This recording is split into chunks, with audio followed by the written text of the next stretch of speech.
Hey there, gays and girls. Welcome to the Lowdown. I am your host, Tarika Santiago. My pronouns are she and her. My co-hosts are... I am Cynthia, and my pronouns are she, her. Hi, I am Sophia. My pronouns are they, them. Hi, I'm Donovan, and my pronouns are he, him. Hi, my name is Alice, and my pronouns are she, her.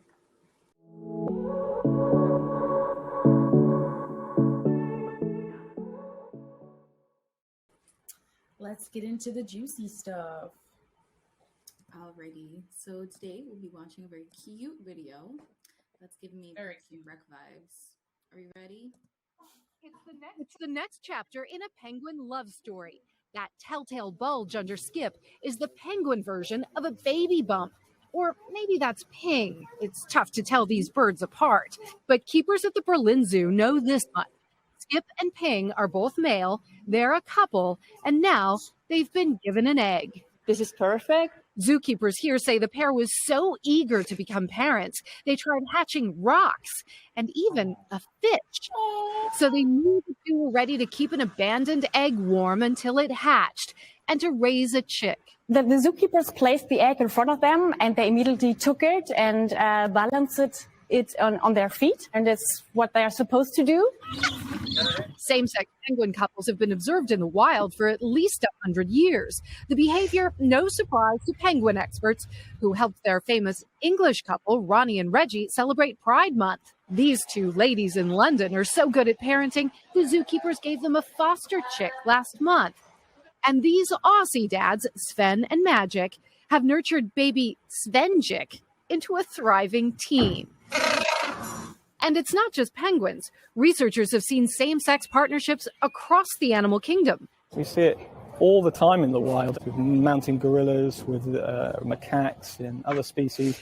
Skip and Ping have been watching over their eggs since July, taking turns tucking it under their bellies. We are thinking they could be great parents, so we are crossing our fingers for a cute little rainbow penguin.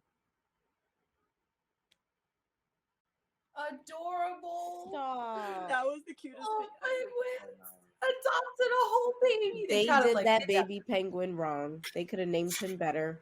They Uh, did him wrong. Did y'all see the Parks and Rec episode with the gay penguins, though? I did. Oh my god, that really did remind me of that. It's great. You guys, that was adorable. And it's surprising.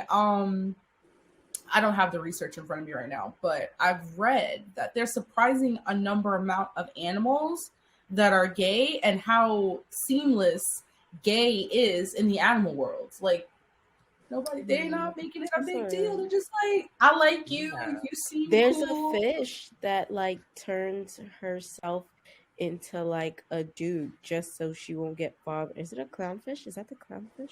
The clownfish actually turns It's a into a female. The male turns into a female to breed. Yeah, to breed. There's another fish that does it, but just so she's not bothered. She's like, disguise, I'm a man, bitch. Goodbye. Oops, sorry. I'm a man. Goodbye. Honestly, if animals can do it, why can't we, supposedly the most advanced animals on this planet, just wrap our heads around it? I don't get it. We're advanced, but our thinking isn't. I feel like the advancement sometimes can be our downfall because I feel like the animals are just so focused on survival that they really can't be bothered with another animal being gay. They don't really care. True. So It's almost like animals can mind their business. It's crazy. They just focus on human problems, and everything will be so much better. We focus too much on the human problems. I agree, and I feel like we completely forget about the human experience of things. Did you guys hear about the church in Massachusetts that was they were starting an asylum, basically acting as an asylum for gay people from all over the world to kind of come who are being religiously persecuted based on their sexualities. Wow. I'm curious what kind of church group that was. Is it just like an independent one? I believe it has a denomination, but definitely not like a not personally, definitely that, but yeah, they're like they've just taken in a bunch of people. They're basically turning themselves into basically a sanctuary for Hold on, because you said asylum, and my mind went the other way. Me And that's too. why my face dropped like No, that. Me too. not a mental asylum. An We're asylum not being that like far a safe backwards, space. guys. Oh my We god. That is evolved a little beautiful. bit. We no What longer have me asylums for and queer. Cynthia thought it was not, but that is. A But you beautiful see how, like, even in this case, this is supposed to be a wholesome story, but we Yeah. immediately go the opposite way because of Mhm. how easily queer people are just persecuted. Why we gotta still be Right. being, I you literally know? was like, wait, we're still doing that in this day and age, but then I mean, there are you still continue. gay conversion camps. Camps, yeah. Like how not, that is still like a thing. yeah, they're not so prominent anymore, but they definitely do still exist. Hmm. Which, What, conversion camps? Yeah. yeah, people can't just let live. But I mean, it is also a shame that we can't have that religious freedom to exist as a queer person in whatever faith you want to have, you know? I'm grateful for the people who do create that safe space. If you are in a church where you are not welcomed for being whatever you identify with, I suggest you go look for another one because they do exist. I agree. They really do. And they have queer people up on the altar, the queer pastors. So definitely keep searching, especially if you want to worship. But I mean, the good part is we are moving in the right direction. There's now, I believe, 30 countries that have legalized gay marriage. So Chile and Colombia is now joining suit, and Costa Rica as well. Yo, I just went to Costa Rica. Yes. Look at that. So pura vida, right? I love that. Yes. For them, they got to catch up. A lot of other countries. They literally say that everywhere. Like they hand you your mimosa in the morning, and they're like "pura vida," and I'm like, "Okay, girl, thanks." Like, it's so cute, but they really live up to that, like, carefree. Like we don't care. Like whatever you want to do is what you want. Like they heavily use that. They live by that. Yeah, I mean, it took the U.S. long enough. Ages. It really have. I mean, we just did it in 2015, 16? I believe it's 2015. 15. Yeah. Yes. Long 2015. Way too long for that. We should have had this. Right? But hey, lead the way. The more the merrier. Amen. Right. Taking steps in the right So direction. we all, you know, I don't know if we've all grown up queer or at what point did we just, you know, discover our queerness. But how has your family reacted to your queer identity kind of from then to now? I mean, we don't got to really go into your coming out story unless that's what you want to do, but we just want to, you know, because a lot of people, you know, start off with a rough start. Your coming out was either easy or hard. If you're like me, your family kind of rejected it. I have a couple family members that still love me, but my actual birth mother, she disowned me. And even now, you know, the dialogue isn't there yet. But I feel like I've grown as a queer person. So I'm curious, you know, everyone's stories, how has it evolved since coming out? I never really had like a real coming out. It was just kind of like an unspoken fact of my family. It's just like growing up, it was very rough. Like anything I did that was even like a little bit feminine, like it was like I was prosecuted for it. And it was just like for a long time, I always thought that when I got of age that I was never going to speak to my family again. But I don't know, as I got older, I guess things kind of did get better. And like even last year to the point where like they know I'm gay, but we don't talk about it. We really don't need to talk about it. Like they won't even say the word boyfriend. They just say your person. You know what I'm saying? Afro-Americans. It's a lot for them, which I kind of get, but it's just like I don't know how to describe it. It's kind of like, you know how a parent will do something to you and you bring up what they did and they're just like, that never happened. I never did that. It's like, my God. They do that to me all the time. And I'm just like, well, I heard you say this about gay people. And they're like, I never said that. And I'm like, you definitely said that. And that's why I was surprised. But now it's definitely it has gotten better to even to what my grandmother told me like on New Year's Eve that like she wants me to just find somebody because she wants me to be happy and she's tired of me being single, which was I kind of an remember insult. that. She meant it in a Yeah, sweet I way. remember that. That's adorable. Yeah.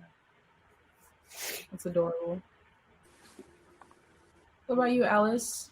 I was gonna, yeah. So, sorry, I think someone's by my room. When I first came out, it was, I think I had misconstrued my mother's reaction the wrong way because of how my father has always spoken about it. If that makes sense. So I had a gay cousin, like my really only one gay cousin, but one of my cousins growing up was gay or is gay, and my father always was like telling my sister, because she's older than me, she'd be like, don't hang out with her, like you're gonna catch the gay, like don't. And I remember, being a little girl in the car with my father and him saying things like that to my sister, and I was always like, okay, like whatever I do, like I can't be gay, like I can't like girls, like it just can't happen. And then obviously I got older and I was like, I like girls a lot. And then, I told my mother, and I don't particularly think it was a bad reaction. It was just more in shock because that was just never something she really had expected. But I took her reaction very badly.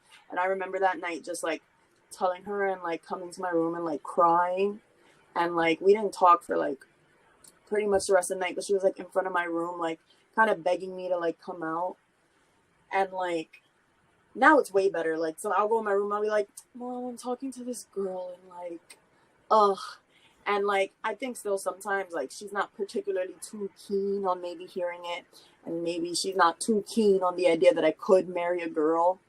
But I definitely think from like where we started, it's way, way, way better. My father, I'm not too worried about his opinion anyway. I can't 100% remember if I told him, so I may have not. That's how little his opinion really matters, to be honest, because I know it's just not gonna be a good reaction, so why kind of waste my time on negativity, but yeah, so. Okay. Right. Cynthia, anything to add?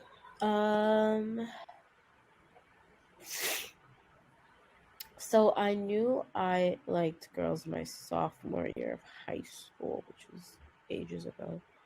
And it was something that I was still new to. I didn't really know how to like tell anybody.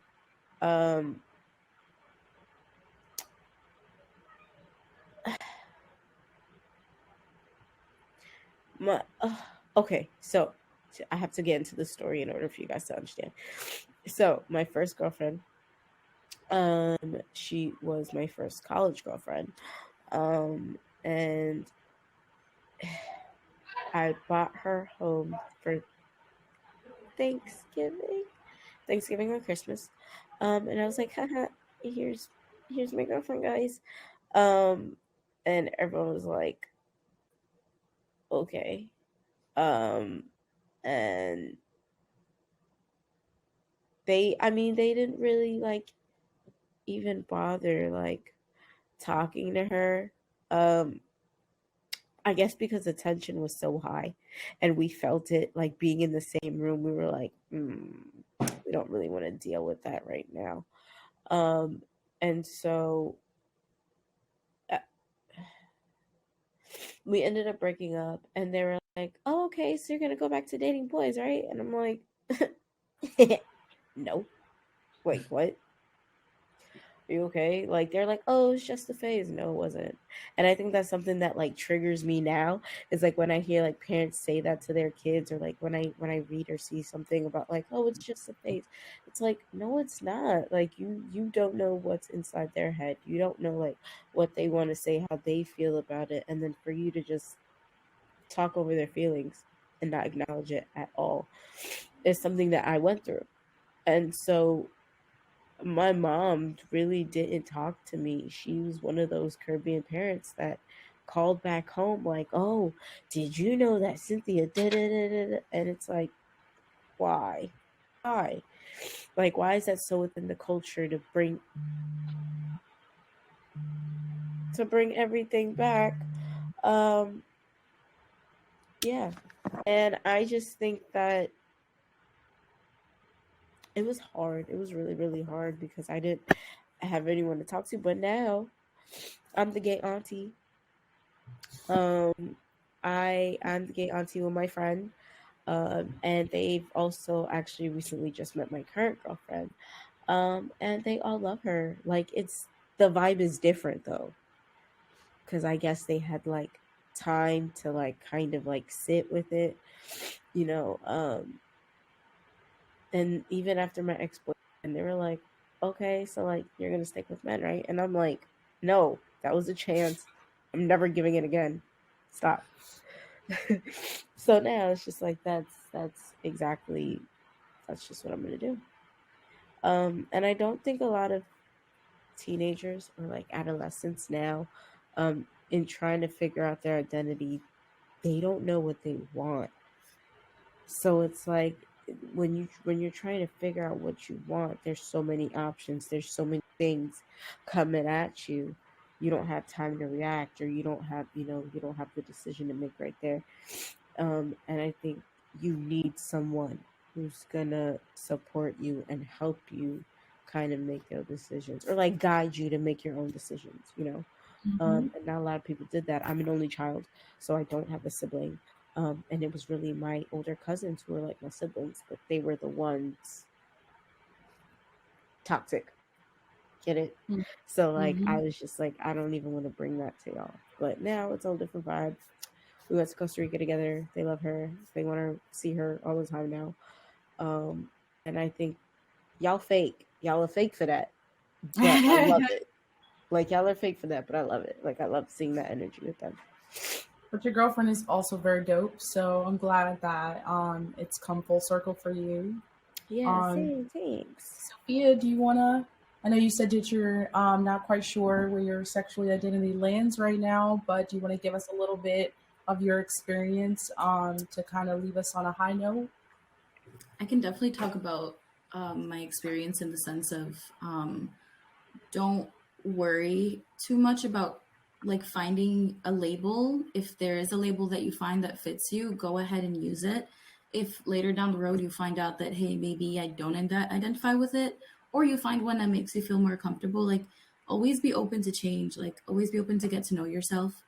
My story, I was definitely very straight when I was growing up, and I considered myself to just sometimes think about women, but I was straight though, you know. And then going into high school, where I had more of a friend group that was openly queer, it really allowed me to explore those feelings and like, all right, what does this mean that I like do sometimes feel attracted to women, or do sometimes feel like maybe I'm not straight? And it was through that exploration that I really got to like I came home to that label with bi, and that's what I used to come out to my family. I was like, hello family, maybe I do like women. I no longer identify as straight, and I would always poke fun at the idea of marrying a woman. And my family doesn't exactly love that. They, like, when I first came out to them for that, they kind of thought that I was going to choose a side eventually. Like, okay, are you gay or not? Like, no, I'm bi. I'm in the middle. I like people. I don't know how to explain it. And that's since then is how I've come more into exploration with my gender identity as well. As a person who's presented as a woman for the majority of their life, it's very difficult to explore gender and sexuality at the same time, you know, because they're both constantly evolving. So in that sense, I also found a home with the word pansexual, because I feel attraction to people just for being people, you know, not exactly fitting within the binary.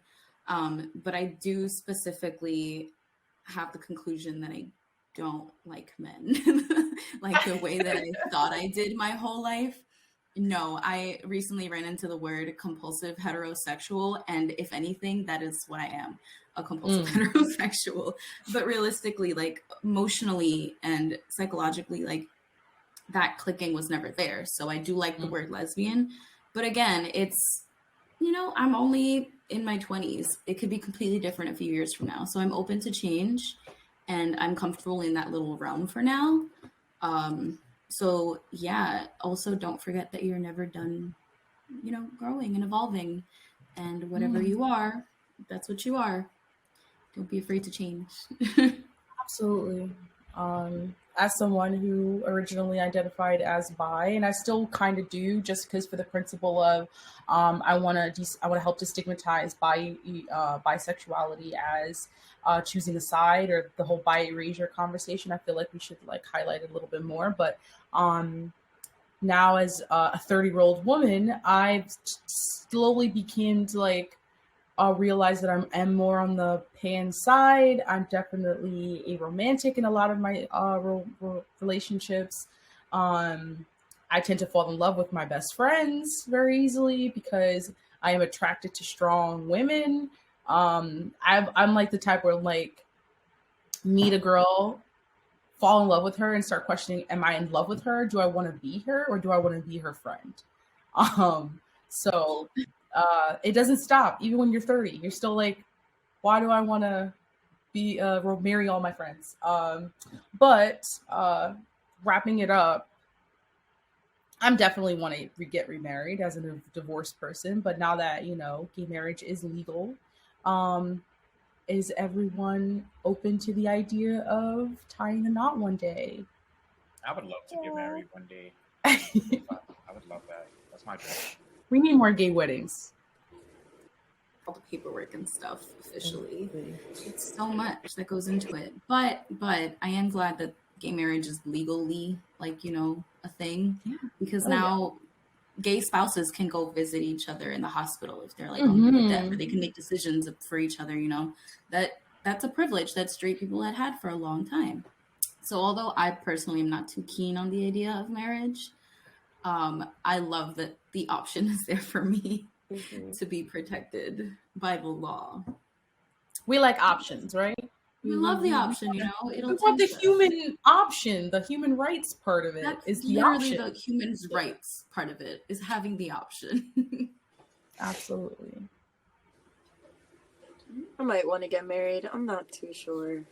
Every time I think about marriage, sometimes I'm like, this is a contract that the other person can break at any time. They can wake up one morning and be like, contract over. I don't really dig that idea. So let's see how I feel in a couple of years. Maybe if I find the one, I'll be like, yes. But cutie. Love it.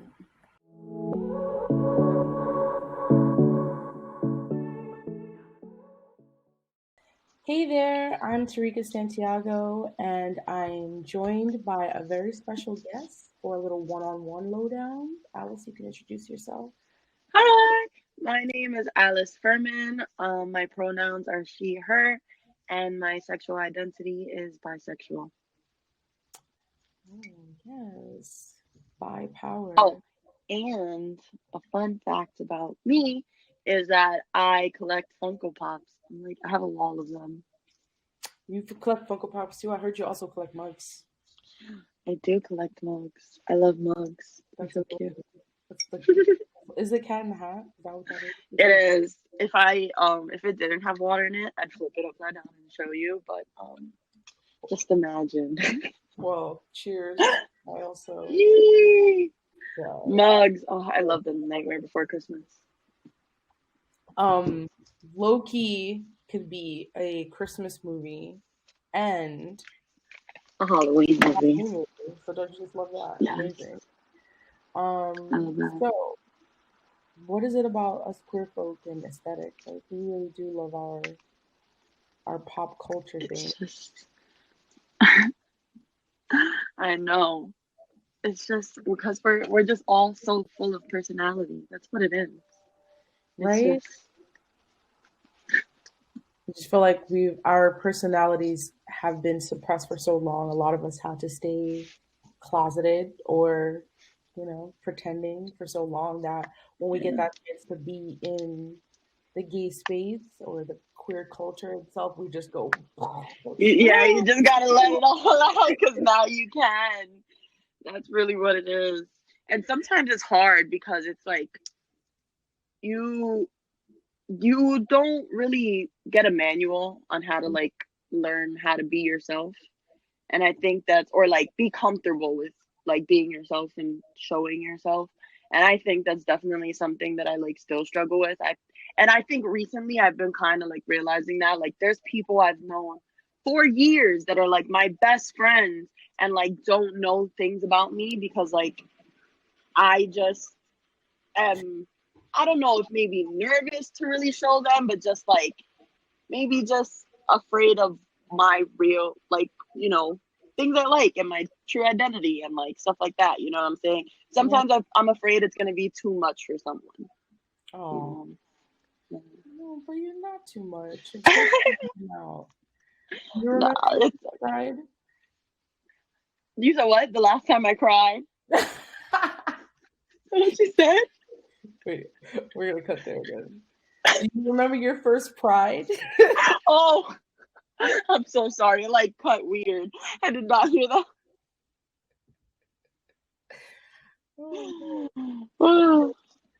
But do you remember your first Pride? I do remember my first Pride. It was amazing. I still have like pictures that like I'll like go through from my first Pride. I actually went with sisters, so from my organization, same organization, Jared, but I went with sisters, and it was amazing. And just everyone just being so comfortable with each other, like that was such a space that like even in New York where we're all kind of trained to like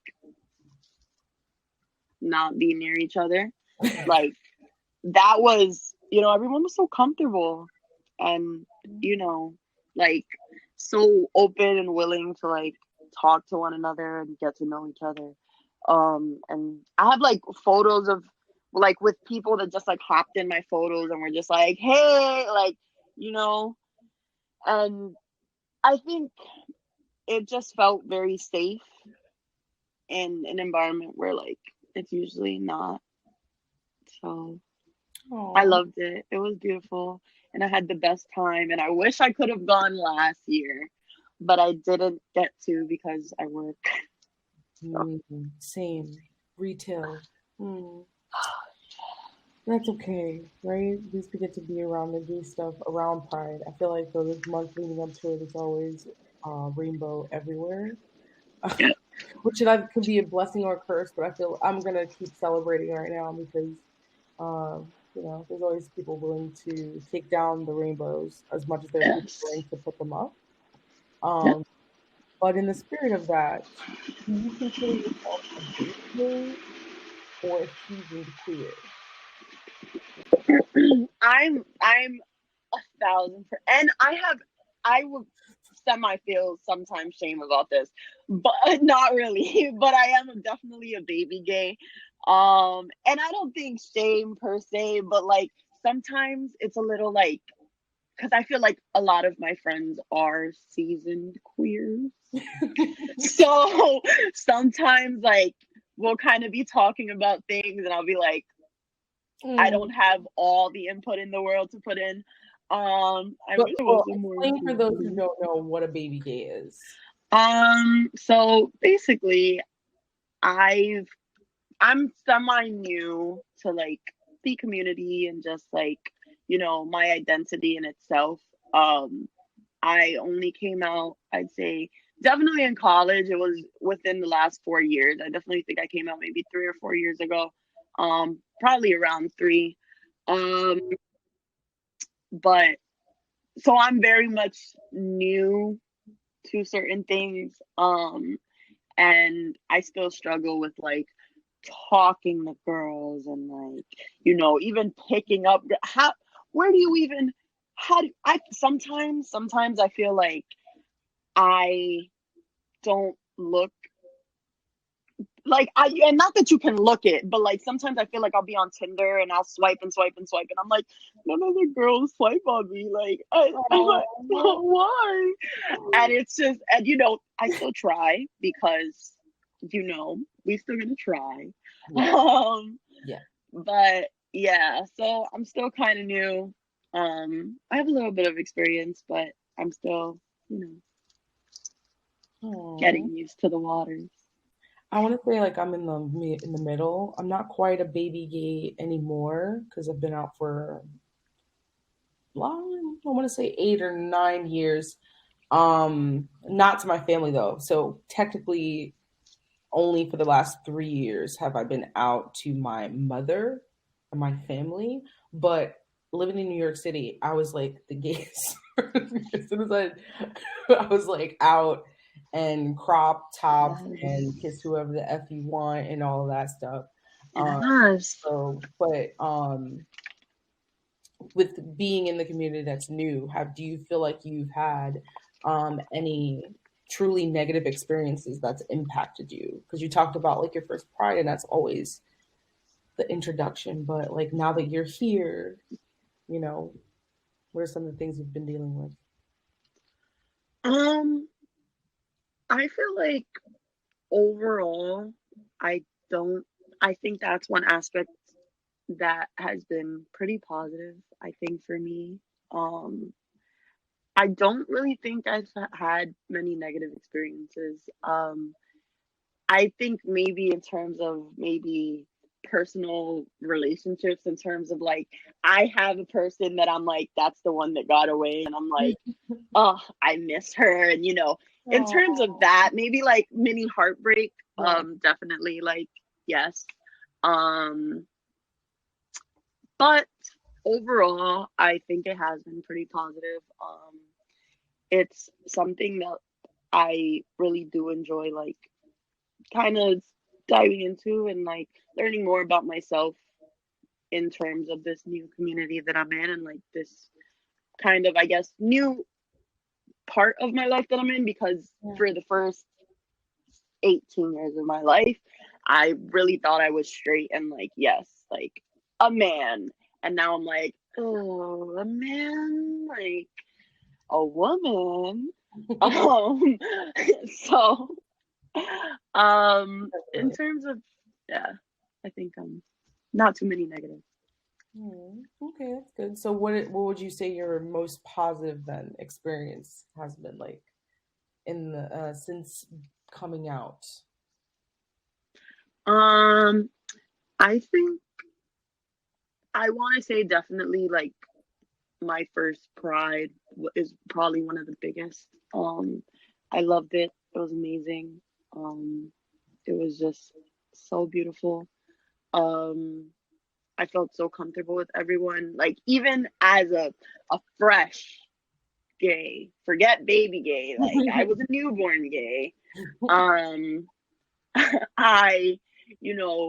It didn't feel like it was a competition between like, oh, are you gayer than me? Like, it's like, no, like, love each other. Like, that's what it is. Like, and I think that's really what it boils down to. Like, that's really my most positive experience. Like, so much of the LGBTQ community is like, love who you love, be who you are. Like, and I think that really is the most positive experience. Like, it's really helped me be comfortable in being who I am, and like things I love, and like people I love. So yeah, I think that's amazing.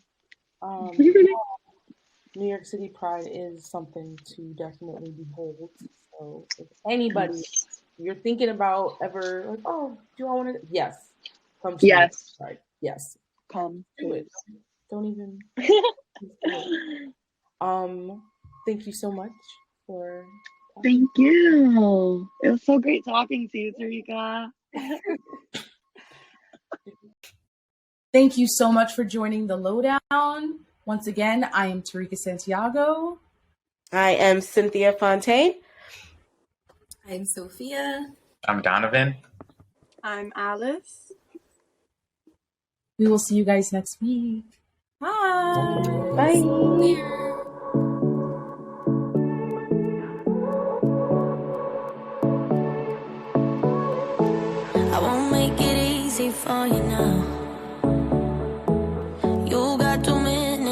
my time.